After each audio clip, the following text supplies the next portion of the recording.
Hello everyone, welcome to help Guru one channel. तो अब जैसा कि हम सबको पता है, यूजीसी नेट ने अभी तो एग्ज़ाम की कोई डेट नहीं कंफर्म की है। तो हमें बेसिकली इस टाइम को अपना यूटिलाइज़ करना चाहिए। और यूटिलाइज़ हम इस टाइम को कैसे करेंगे? अब डेली बेसिस पे आपको पेपर 2 और पेपर 1 दोनों में वो टॉपिक्स मिलेंगे जो शॉर्ट टॉपिक हैं यूजीसी नेट के, या ऐसा बोल सकते हैं कि जो मोस्ट फेवरेट टॉपिक हैं यूजीसी नेट के, और 100% उसमें से एक क्वेश्चन आपको एग्जाम में मिलेगा ही मिलेगा। तो इस टाइम को बेसिकली हमें अपना यूटिलाइज करना चाहिए। और यूटिलाइज भी कैसे करना चाहिए? उस टॉपिक्स के ऊपर जिसमें से आपको पता ही है कि इसमें से एक क्वेश्चन आएगा ही आएगा, रेदर देन हम सारा का सारा स्टडी करें। तो अब हम लोग डेली एक ऐसा टॉपिक डिस्कस करेंगे जो एग्ज़ाम में 100% आपको एक क्वेश्चन मिलता ही मिलता है। तो आज उसी में से मैंने जितने भी पेपर्स हुए हैं आज अभी तक यूजीसी नेट की तरफ से, उन सबको गो थ्रू किया। गो थ्रू करने के बाद मैंने उसमें से कुछ इंपॉर्टेंट टॉपिक्स निकाले हैं। तो वो सीरीज़ आपकी आज से शुरू होगी। और इस सीरीज़ में हम लास्ट से करना शुरू करते हैं, क्योंकि मुझे पता है 2 यूनिट्स होती हैं जो सबसे डिफिकल्ट होती हैं, that is unit 9 people and development और यूनिट 10 यानी कि हायर एजुकेशन। तो हम इन्हीं टॉपिक्स पे देखते हैं कि सबसे ज़्यादा टॉपिक्स कौन कौन से आए हैं, और उन्हीं टॉपिक को हम स्टडी करेंगे। तो आज यूनिट 10 हम लोग डिस्कस करेंगे, और उसमें से सबसे इम्पॉर्टेंट टॉपिक जो है वो है आपका एजुकेशन कमीशंस को लेके। तो एजुकेशन कमीशन हमें जैसा पता है कि 2 होती हैं, एक तो प्री इंडिपेंडेंस की बात करता है यानी कि बिफोर इंडिपेंडेंस कमीशंस की बात करता है, और या फिर वो आपकी पोस्ट इंडिपेंडेंस कमीशंस की बात करता है। तो ये जो आपका टॉपिक है ये 2 पार्ट्स में होगा। ये आपका पार्ट 1 है। पार्ट 1 में हम लोग आज डिस्कस करेंगे बिफोर इंडिपेंडेंस कमीशन।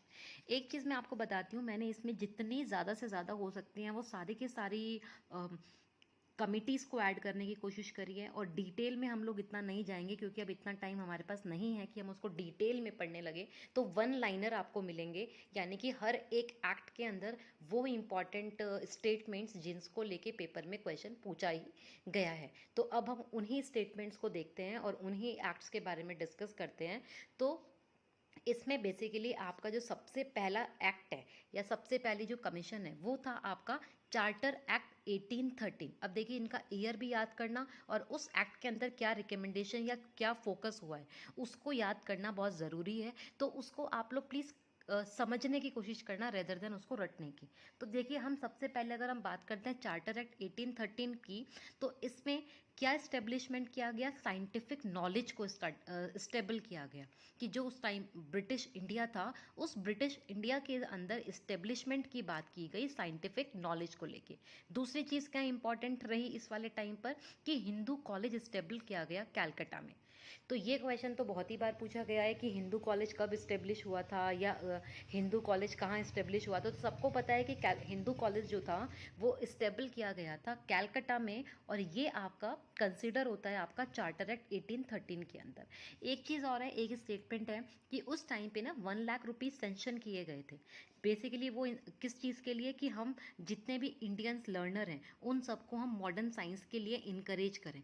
ठीक है, लेकिन क्या हुआ कि बहुत ही मतलब जो अमाउंट था वो उस टाइम पे अवेलेबल ही नहीं हुआ। मतलब ऐसा मान सकते हैं कि केवल पेपर में ही दिखाया गया या बोला गया कि 1 लाख रुपीज़ मिलेंगे, एनुअली मिलेंगे, बट वो चीज़ उस तरीके से फुलफिल नहीं की गई। तो वो जो फंड था वो अवेलेबल ही नहीं हो पाया 1823 तक। तो बिकॉज ऑफ कुछ कंट्रोवर्सी रही थी, कुछ डिस्ट्रीब्यूशन ऑफ एक्सपेंडिचर्स को लेके। तो वो एक छोटा सा पार्ट है, कई बार तो नहीं, लेकिन एक बार इससे रिलेटेड मैंने एक क्वेश्चन देखा था, इस वजह से मैंने ये स्टेटमेंट को इसमें मेंशन किया। नेक्स्ट इज कि गवर्नमेंट ने यहाँ पे 3 संस्कृत कॉलेज स्टेबल किए गए, एक कैलकाटा में, दिल्ली में और आगरा में। अब इस चीज़ से कंफ्यूज नहीं होना है कि हम लोग बात करते हैं ना कि कैलकाटा, बॉम्बे एंड मद्रास जो कॉलेजेस या की बात करते हैं कि वो सेटअप हुए थे, तो वो वाली बात नहीं कर रहे हैं यहाँ पे। यहाँ पे किसको फोकस कर रहे हैं? संस्कृत कॉलेज को लेके।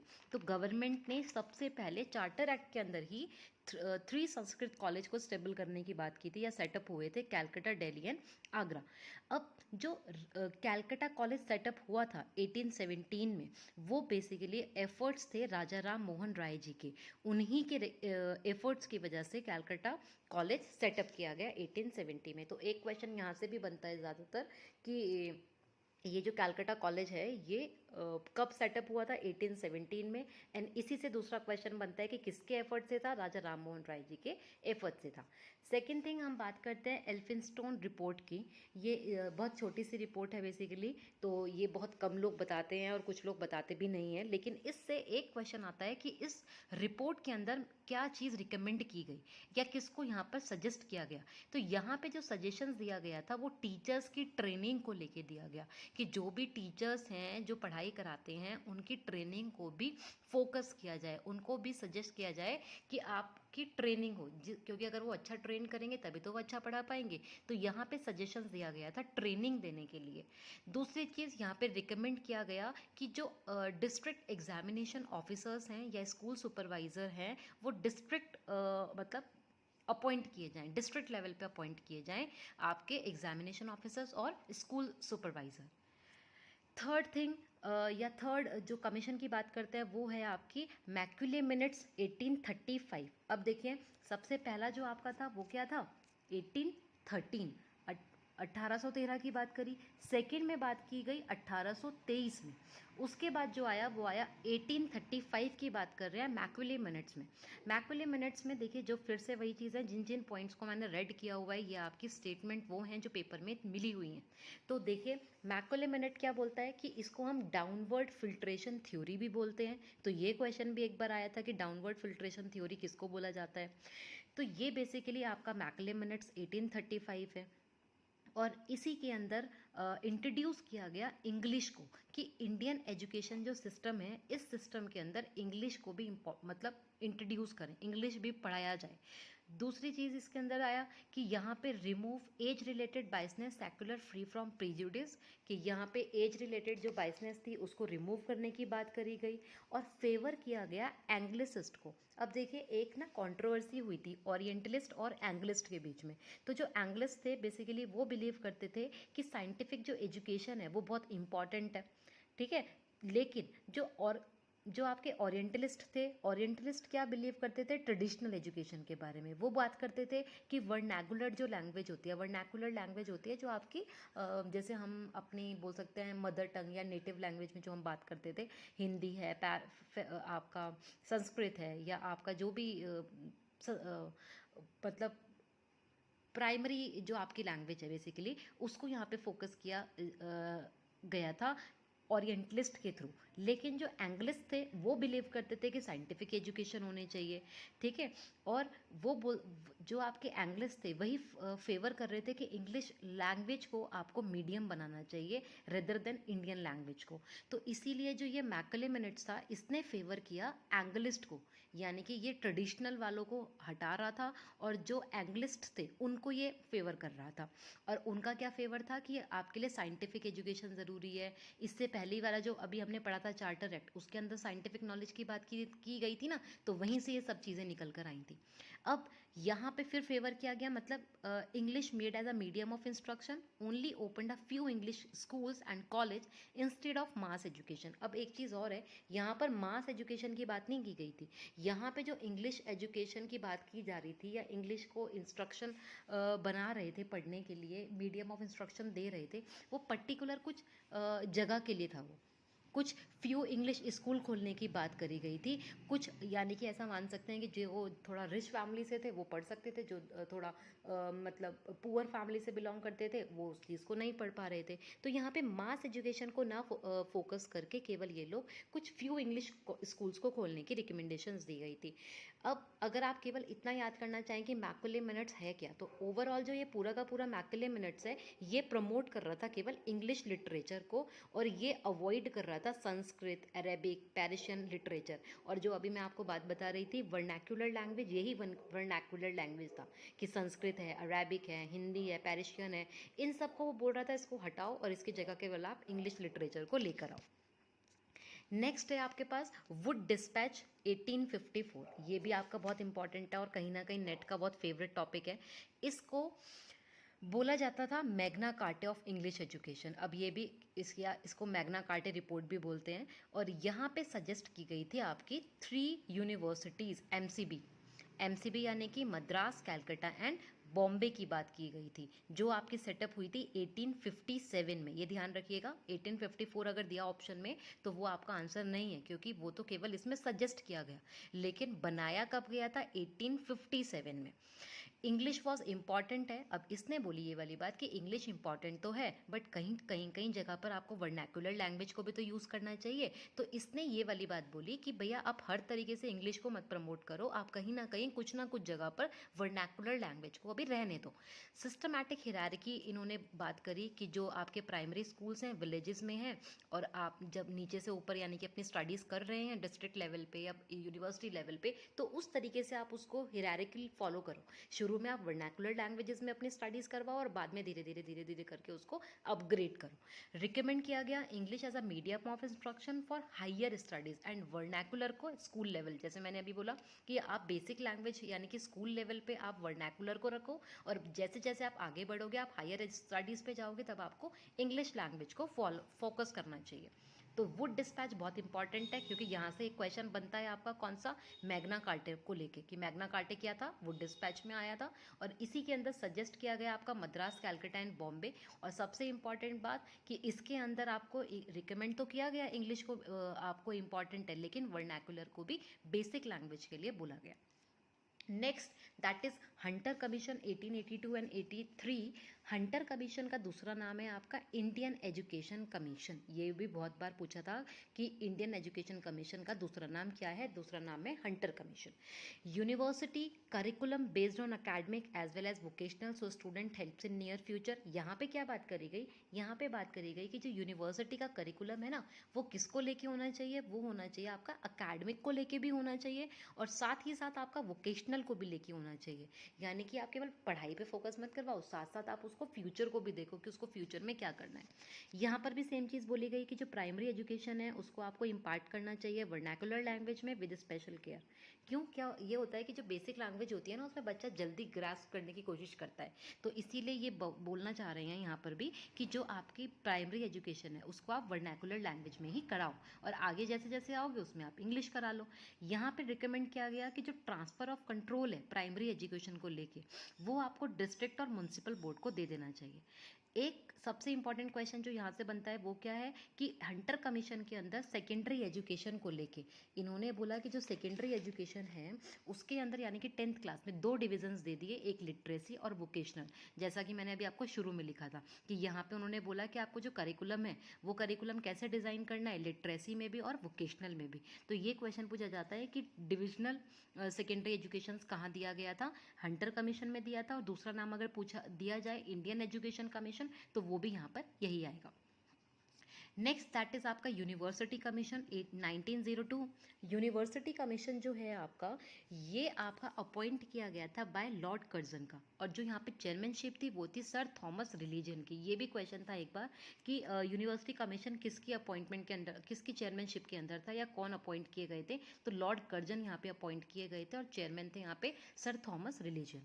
यहाँ पे देखिए नाम से पता चल रहा है यूनिवर्सिटी कमीशन, तो यूनिवर्सिटी की ही बात करी गई होगी। तो बेसिकली इसके अंदर क्या स्टडी किया गया? कंडीशन ऑफ यूनिवर्सिटी, और रिकमेंड किया गया मेजर फॉर इम्पॉर्टेंट, कि क्या क्या इंपॉर्टेंट चीज़ें आपको, तो उसको मेजर किया गया। और नेक्स्ट इंपॉर्टेंट चीज़ इंडियन यूनिवर्सिटी एक्ट जो था वो रिकमेंड यहाँ पर किया गया।